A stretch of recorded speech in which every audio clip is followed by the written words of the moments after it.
How's it going, Eliminators? Today, we're going to be replacing the friction wheel drive on a Snapper rear engine riding lawnmower. So let's get right into it. So I have a Snapper rear engine riding lawnmower here, and the issue my customer was having is that sometimes the machine will drive and then other times he says it just slips. And this particular riding lawnmower has a friction wheel drive in the rear, similar to a snowblower. Now, these riding lawnmowers are designed to flip up on those back posts right there. So we have the fuel drained out of the fuel tank. The oil cap is secure. And what we're going to do is simply flip this unit up onto the back end there, and then we can get underneath and have access to the drive system. So I now have the Snapper riding lawnmower flipped up, and here is the underside of the machine. So I'm going to briefly explain how this friction wheel drive system works. So if we come over to the top right side of the riding lawnmower here, there's going to be neutral, and that's going to put your friction wheel right in the center. There's going to be reverse, which is going to offset your friction wheel onto one side, and then you're going to have 1 all the way to 5, and that's going to put your friction wheel on the farthest side of the friction plate. So with the riding lawnmower in the 5th gear, it shifts the friction wheel all the way over to this side of the friction plate. Now that friction plate is always spinning, similar to that of a snowblower. Now on a snowblower, that friction plate is going to be belt driven, whereas on this particular machine, that friction plate is directly connected to the crankshaft of the engine. So that's always going to be spinning. And then this friction wheel right here, you're going to notice that it's loose. And this friction wheel is always supposed to be engaged to that friction drive plate there. And basically, once everything engages, then it spins your inner friction wheel. So you can see the metal piece right there. And I know that the transmission isn't damaged because when I spin this outer piece here, you're going to notice that the tires are spinning ever so slightly, which means that that's connected to this gear on the transmission, which then goes up to the gear on the axle. So the transmission is perfectly fine. And I'm assuming what's happened is that over time, the friction wheel has worn out and worn down material to the point now where it is slipping on the drive plate. So I went ahead and purchased a brand new drive disc kit with liner. There is your part numbers right there. Obviously, I got this from STENS, and the STENS part number is a 240-975. Now, I'll go ahead and compare this new friction wheel with the old friction wheel. But first, we're going to have to remove the old friction wheel from this assembly here. Now, replacing this friction drive unit is going to be super simple. To remove it, all you need to do is remove the 4 nuts on the studs there. However, if you go ahead and just try to put a ratchet on one of those nuts and you try to remove it, you're going to notice that that plate spins. So you're not going to be able to just go ahead and break those nuts loose. So what you're going to want to do is get yourself a flathead screwdriver or something and go ahead and put it under one of the nuts or the studs just like that. And you're going to use that bar or whatever you're using to hold that friction wheel assembly into position. And then you can go ahead and take your ratchet and then go ahead and remove the nuts. Just like that. So with the 4 nuts removed, we can go ahead and remove the outer friction plate, I guess you can call it. Then there's going to be what is known as a thrust washer. This is just a paper disc that is a certain thickness. So we're going to go ahead and lay that down just like that. And then off comes the friction wheel assembly. Now you guys can see that the friction wheel here is starting to tear. Now those are stress tears. So, this is a rubberized material here that's always engaged with that friction plate right there. So just like a snowblower, you are going to have to replace these friction wheels.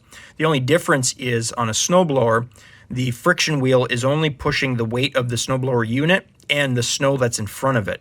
So really you're not putting a big load on a snowblower, whereas on a riding lawnmower such as this, the friction wheel not only has to move the entire weight of the unit, but also the operator as well. So, for me, I'm 200 pounds. You add that on top of a riding lawnmower, and you could understand why these friction wheels need to be replaced. Now, in addition to the friction wheel assembly here having an outer liner, they also have a rubberized inner liner as well that can wear out. Now, STENS includes a new liner when you buy their friction wheel kit. So what we're going to do is once we get this out of the package, we're going to lay the liner in there, cut it to length, and then we can go ahead and bolt this whole thing back together. So before I go ahead and cut that to length, I wanted to show you the comparison between the old friction wheel on the right and the new one on the left. So you guys can see there's a ton of material that has worn away from the old friction wheel, and that is what's causing my customer's slipping drive situation. So we're just going to lay that in there, loop it around, and then cut it to length. Now they were very close. I just have an X-Acto knife here because I just went ahead and trimmed like maybe a 1/16 of an inch off because it was a little bit tight, and I am going to flatten that little piece down there. But the friction liner is now securely in position to the new friction wheel, and to get it to seat down into position far enough, what I did was once I laid it in there, I laid that down on my workbench and then just went and lightly tapped it with a soft blow mallet so that it kind of evenly pushed that down into position. And if you are wondering, even though it has these green liners in there, there isn't actually an adhesive backing to that. So if you are trimming, you want to make sure that you don't trim off too much to the point where it's loose, because I guess the tension of both ends pushing against each other will kind of, keep that in there nice and securely. So I'm just going to go ahead and make sure that little edge is all the way pushed down. Okay, so to get that little edge that formed to sit evenly, so you guys can see it's perfectly flat now on both ends of the friction liner, I just went ahead and took the X-Acto knife and made a very small cut just to take away a little bit of material that was causing the one side there to press up.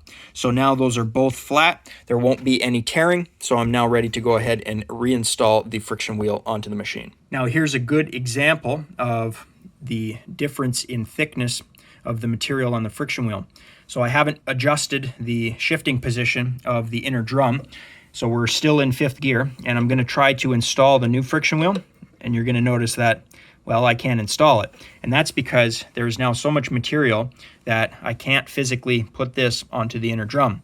So what you're going to do is bring your transmission into the neutral position, and that will allow you just enough space to get the new friction wheel installed onto the transmission drum. So just go ahead and shift that into neutral. Make sure that you're lined up with the hole in the friction plate up top, and we can now go ahead and slide in the new friction wheel, and then we'll go ahead and put on our thrust washer. Now the thrust washer here can fall down and kind of stick out one side more than the other. So when you go ahead and install the outer piece to the friction wheel assembly, what you want to do is get one of the nuts snug and then kind of reposition your thrust washer so that it's nice and centered. And I'll try to get a shot of it, but this is exactly what I mean right there. So there's our thrust washer that has slipped out of position. So you're just going to go ahead and push that back into position, center it up, and then we'll go ahead and tighten up those nuts. So I now have all the nuts snugged up, and I'm to the point where I'm ready to tighten them up. But again, because that moves, it makes things a little difficult. So what we're gonna do is use the same bar technique, except instead of coming in from the top side like we did before to loosen them up, we're going to come from the bottom side, and that will allow us to tighten the nuts up without this friction wheel assembly moving. So the friction wheel unit is now installed, and I'm going to flip this thing down, let it sit for a while so that the oil kind of settles back into the bottom of the crankcase, and we'll take it for a spin.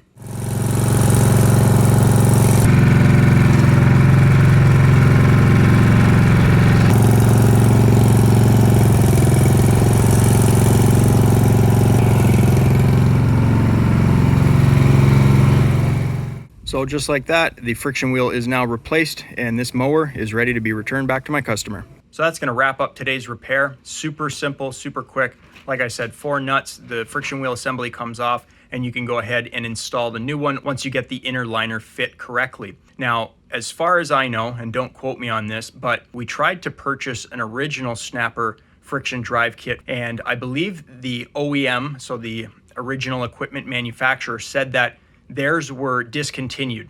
So as far as I know, you can only buy the friction drive kits from an aftermarket supplier, such as STENS or Oregon, AYP, etc. But the cost to my customer for that drive kit was about $32, plus about a half an hour labor, means that this repair isn't going to be that expensive, and it gets his machine back up and running again. But with that being said, if you guys enjoyed the video, think about leaving me a thumbs up. You know, it really helps me out. You can click here to subscribe and click over here to watch one of my previous videos.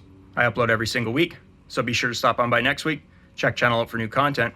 And as always, guys, thanks for watching.